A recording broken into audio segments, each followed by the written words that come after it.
Hola a todos. En el año 1798, un reconocido banquero de origen judío alemán decidió impartir a sus 5 hijos una sólida formación en banca y finanzas, enviándolos a distintas regiones de Europa con el fin de extender su próspero negocio familiar. Actualmente, cerca de 2 siglos y 6 décadas después de aquellos inicios, esta estirpe ha conseguido consolidarse como una de las más influyentes y poderosas de la historia, contribuyendo de manera decisiva en acontecimientos clave. Respaldaron la independencia de un país latinoamericano, ofrecieron apoyo financiero a los Estados Unidos en diversas crisis y evitaron, en cierto momento, la conquista total del denominado Viejo Continente. Tales sucesos han alimentado la percepción popular de verlos casi como los dueños del mundo. ¿De qué modo alcanzaron semejante importancia? Los protagonistas de esta cautivadora narración son los Rothschild, una familia de raíces judío-alemanas que se ha dado a conocer como la Casa Rothschild. La historia de este distinguido clan nos traslada al siglo XVIII, cuando en 1743 Anselmo Moses Bauer, dedicado al oficio de la orfebrería, decidió abrir un establecimiento de cambio de divisas y de préstamos en el barrio judío de Frankfurt, en la actual Alemania. Este tipo de negocio era habitual en las comunidades judías de la zona, ya que, después de varios siglos de persecución en distintos puntos de Europa, muchos habían recalado en los países orientales del continente. Obstaculizados a menudo para adquirir tierras, adoptaron el sistema de préstamos con interés, generando así ingresos estables que les permitían organizarse y prosperar. Anselmo compró una casa de 2 niveles en Frankfurt. El piso inferior lo destinó al negocio financiero y el nivel superior sirvió como hogar para su familia. Sobre la puerta de entrada colocó un emblema con un águila romana en un escudo rojo. Con el paso del tiempo, la gente llamó al lugar la tienda del escudo rojo, o en alemán, Rothschild, de donde la familia tomaría el apellido Rothschild para la posteridad. Fue el hijo de Anselmo, Meyer Amschel Rothschild, quien impulsó el apellido hacia la cumbre social y a quien se considera el verdadero fundador de la dinastía. Siguiendo el ejemplo de su padre, Meyer se volcó en las operaciones financieras de Frankfurt. Otorgaba créditos, manejaba intercambios de monedas y cerraba tratos con figuras de alto nivel. En 1769 alcanzó el título de factor del príncipe elector Guillermo de Hesse-Kassel, pasando a representar a la corte en cuestiones económicas. En 1784 se mudó con su esposa, Gutle, y sus 10 hijos a otra gran residencia en el barrio judío.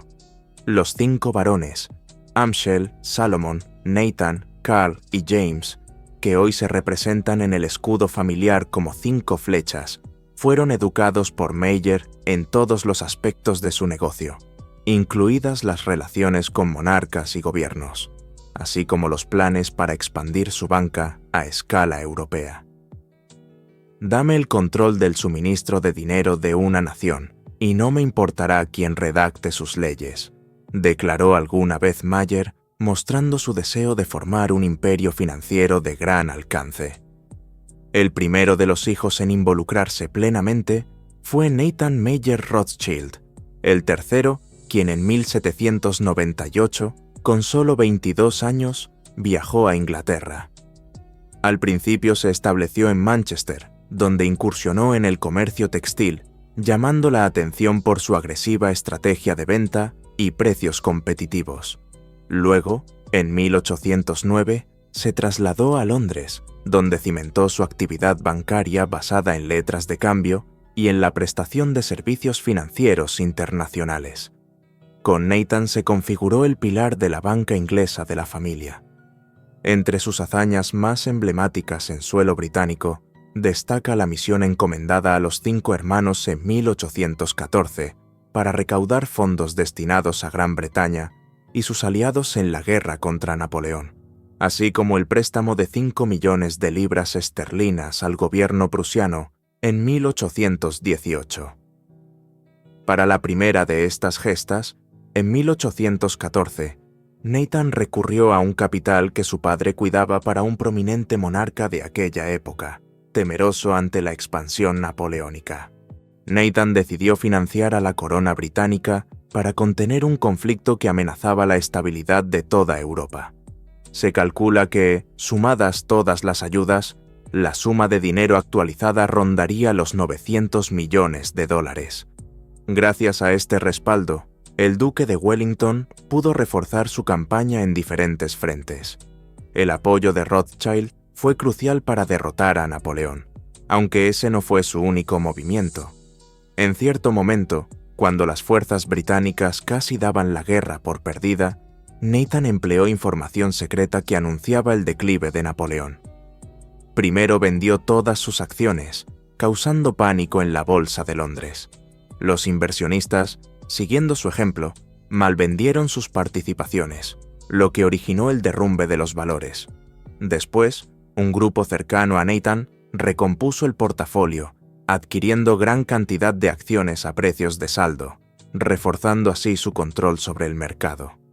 Este suceso avivó teorías que señalan a la familia como promotora de conflictos bélicos para su propio beneficio, llegando algunos a sostener que actúan como una fuerza oculta tras las guerras. Sin embargo, no existen evidencias oficiales que confirmen tales conjeturas. El triunfo de Nathan sirvió de modelo para sus demás hermanos en Frankfurt. En 1812, James Rothschild, el menor de los 5, instaló la casa bancaria de la familia en París. Más tarde, en 1820, Salomón fundó la Banca de Viena, aprovechando su relación previa con el Imperio austriaco. Con el paso del tiempo, la corte imperial les otorgó a los 5 hermanos el título de barón, y cuando Austria afianzó sus intereses con Italia, Karl se trasladó a Nápoles para crear la Banca Italiana. Por su parte, el primogénito, Amschel, heredó la Banca de Frankfurt tras el fallecimiento de Mayer. Entre 1821 y 1822, Brasil se encontraba inmerso en la búsqueda de independencia de Portugal, y nuevamente Nathan Mayer Rothschild alteró el curso de la historia. Después de varios conflictos, la corona portuguesa aceptó negociar a través de Rothschild para alcanzar un acuerdo. Brasil podría emanciparse siempre y cuando pagara a Portugal 2 millones de libras esterlinas. Nathan proveyó el préstamo, abriendo la puerta a la intervención de la familia en asuntos de América Latina y confirmando la fuerza que podían ejercer en decisiones políticas de alto nivel. Entretanto, Karl, a cargo de la banca en Nápoles, mantenía sólidos vínculos con la Iglesia y el Vaticano, otorgando préstamos de gran magnitud. Tal era su influencia que, en 1832, cuando conoció al Papa Gregorio XVI, se le dispensó de besar los pies del pontífice, un gesto de deferencia que ni siquiera los monarcas evitaban. En 1836 falleció Nathan, considerado el más destacado de los hijos de Mayer. Para aquel momento, los Rothschild ya se erigían como los banqueros más exitosos del mundo. Con el tiempo, los hermanos y sus descendientes se diversificaron, abarcando más allá del ámbito bancario. Durante el siglo XIX, la familia participó en las nuevas industrias que trajo consigo la revolución industrial: ferrocarriles, metalurgia y minería. En Francia y Austria ayudaron a financiar la construcción de vías ferroviarias. En Viena, Salomón se interesó por la ingeniería y la fundición de metales. Mientras tanto, en España, consiguieron minas que les brindaron el monopolio del mercurio, y en general, la familia consolidó su inclinación por los metales preciosos, particularmente el oro, respaldo habitual de la mayoría de monedas nacionales de la época. Disponer de grandes reservas de oro reforzaba su influencia y les permitía expandirse aún más. En 1840, N. M. Rothschild & Sons, la firma primordial de la familia, se convirtió en uno de los principales agentes del Banco de Inglaterra para la compraventa de lingotes de oro. Además, mostraron interés en establecer empresas en California y Australia durante la fiebre del oro, etapa en la que numerosos aventureros corrían en busca de yacimientos auríferos recién descubiertos. Hacia mediados de ese siglo, los Rothschild emprendieron la construcción de varias residencias emblemáticas, donde conservaban colecciones de arte y todo tipo de objetos fastuosos. Entre ellas destacan Waddesdon Manor en Inglaterra y el Château de Ferrières en Francia. Por otro lado, en 1853, Nathaniel de Rothschild adquirió el viñedo Château Brand Mouton, transformándolo en el renombrado Château Mouton Rothschild, uno de los vinos más reconocidos del mundo. Con el tiempo, la familia adquirió viñedos aledaños, consolidando su posición en el mercado vinícola. En 1861, a raíz de la unificación italiana bajo el rey Víctor Manuel II, cerró sus puertas la Banca Rothschild de Nápoles, aunque la emisión de bonos siguió siendo un pilar esencial de la familia. Con la muerte del barón James de Rothschild en 1868, la generación fundadora de los 5 hermanos llegó a su fin, dando paso a nuevos líderes en la Casa del Escudo Rojo. Los vínculos familiares se mantuvieron firmes, en parte debido a la polémica tradición establecida por Mayer Amschel, que imitaba la costumbre de las casas reales. Los matrimonios se acordaban entre primos para conservar íntegro el poder y la riqueza dentro del mismo linaje. Conforme avanzaron las décadas, las ramas francesas se enfocaron en la explotación de níquel y cobre, mientras que los Rothschild ingleses impulsaron proyectos como la Exploration Company, dedicada a la búsqueda de recursos minerales por todo el mundo. Además, la familia financió la extracción de piedras preciosas en África e India y se vinculó a la industria petrolera, asociándose con los Nobel, la familia sueca de la que procedía Alfred Nobel, inventor de la dinamita y creador de los famosos premios que llevan su nombre. Este grupo empresarial ya exploraba campos petrolíferos en Bakú y Batumi, en la Rusia de los zares, abriéndoles a los Rothschild nuevas oportunidades de ganancia. Entre las generaciones sucesivas destacan varios nombres notables. Edmond de Rothschild, el menor de los hijos del barón James y nacido en 1845, sobresalió por ser un defensor activo del sionismo, corriente política que pretendía el establecimiento de un Estado para el pueblo judío en la región histórica de Israel. Edmond subvencionó colonias en la Palestina otomana y viajó en numerosas ocasiones para supervisar sus inversiones, por lo que se lo considera una figura esencial en la gestación del Estado de Israel. En Inglaterra, Walter Rothschild, vástago del primer lord de la familia, se dedicó con pasión a la zoología, consiguiendo una de las colecciones de ejemplares más importantes del mundo y tomando parte en la política.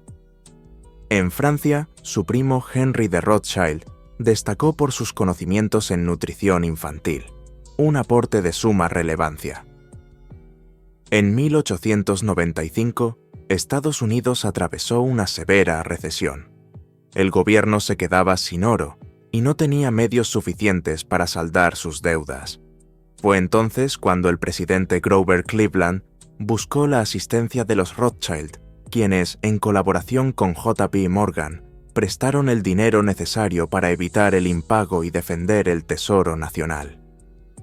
En 1901, la rama de la familia con sede en Frankfurt se quedó sin descendencia masculina, rompiendo un lazo de más de un siglo con la ciudad y demorando su regreso hasta 1989. Al comenzar el siglo XX, marcado por las guerras mundiales, la familia encaró diversos obstáculos y cambios. Después de la Primera Guerra Mundial, los bancos de negocios dejaron de ser los principales proveedores de financiación para los gobiernos, cediendo paso a organizaciones financieras internacionales. En consecuencia, los Rothschild reorientaron su ámbito de actuación hacia la financiación de empresas e infraestructuras, como el ferrocarril subterráneo de Londres. Es curioso que, durante la firma del Tratado de Versalles en 1919, que puso fin a la Gran Guerra, acudieran algunos miembros de esta familia, alimentando la hipótesis de que los Rothschild promueven y cierran conflictos bélicos según sus intereses. Asimismo, ese año se consolidaron como referentes en la fijación del precio del oro a nivel mundial, reuniéndose diariamente para estipular la cotización del metal. En Austria, Louis Nathaniel de Rothschild logró salvar de la quiebra al Creditanstalt, el banco más grande del país, después del desplome financiero de 1929 en Estados Unidos. Sin embargo, la Segunda Guerra Mundial golpeó a la familia. Al ser judíos, los Rothschild se vieron obligados a huir de Austria y Francia cuando la Alemania nazi ocupó ambos territorios, cerrando sus sedes bancarias y sufriendo la confiscación de muchos de sus bienes, famosas mansiones y colecciones artísticas. El periodo de posguerra trajo una lenta recuperación, y la familia se vio en la necesidad de adaptarse a la nueva situación global. A partir de 1960, los bancos de Francia e Inglaterra de la familia reforzaron sus actividades en Estados Unidos, la gran potencia emergente. Se habla de la fundación de Rothschild Inc.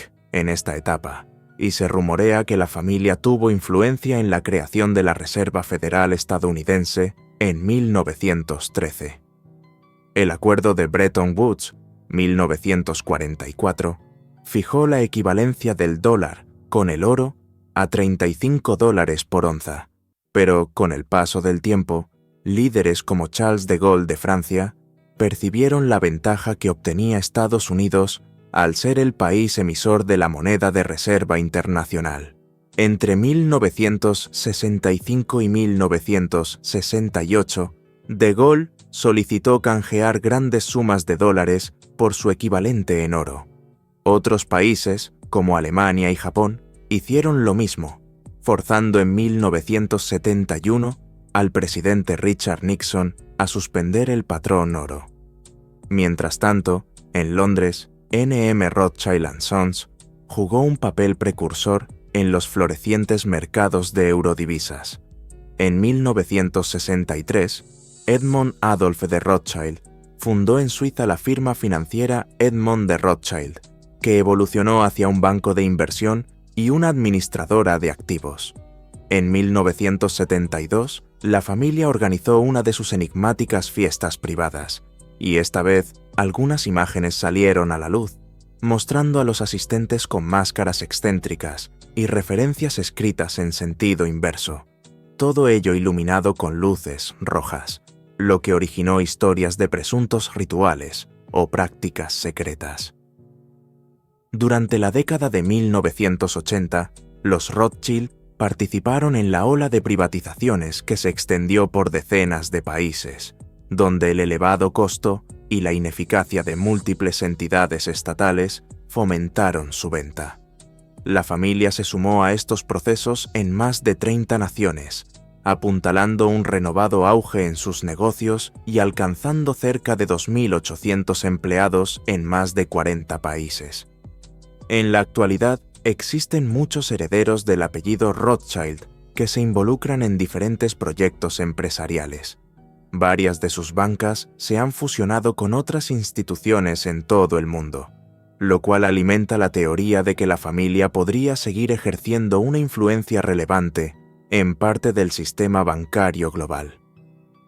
Entre los miembros más visibles en las últimas décadas destacan Benjamin de Rothschild, un banquero francés que falleció el 15 de enero de 2021 a los 57 años, contando con una fortuna personal superior a $1.100 millones, y Jacob Rothschild, un inversionista británico de 85 años y un capital estimado en $1.500 millones.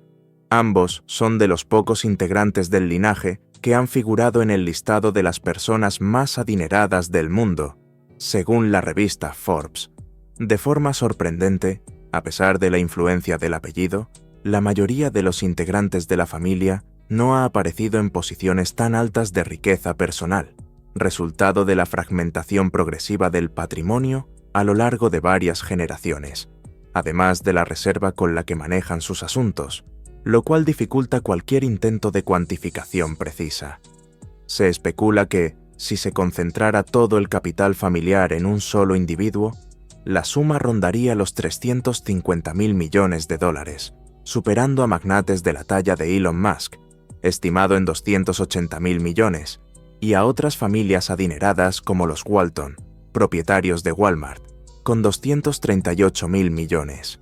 Incluso hay estimaciones más amplias que sitúan el patrimonio de los Rothschild a finales del siglo XIX en torno a $1 billón, por encima de la fortuna de John D. Rockefeller, calculada en cerca de 800.000 millones, lo que los convertiría en la familia más acaudalada de todos los tiempos. Así termina este recorrido por la trayectoria de los Rothschild, una familia que, sin lugar a dudas, incidió de manera notable en la evolución financiera y empresarial tanto de Europa como del resto del mundo contemporáneo. Es factible que, sin su concurso, Napoleón hubiera expandido su hegemonía, que Brasil hubiera demorado más en independizarse, que los Estados Unidos no hubieran alcanzado tan rápido su posición hegemónica o que la recuperación de Europa tras las guerras mundiales se hubiera ralentizado. Para bien o para mal, su marca ha quedado en la forja del mundo actual, gracias a la visión y tenacidad de Mayer Amschel Rothschild y sus 5 flechas, convencidos de que quien domina la oferta monetaria posee las riendas del poder. Tal y como resumió en su momento Nathan Mayer Rothschild: no me interesa quién ocupe el trono de Inglaterra, imperio en el que nunca se pone el sol. Quien controle la fuente del dinero de Inglaterra, controla el imperio británico, y yo domino esa fuente. Si te gustó esta historia, no olvides dar me gusta y suscribirte para disfrutar de más contenidos como este.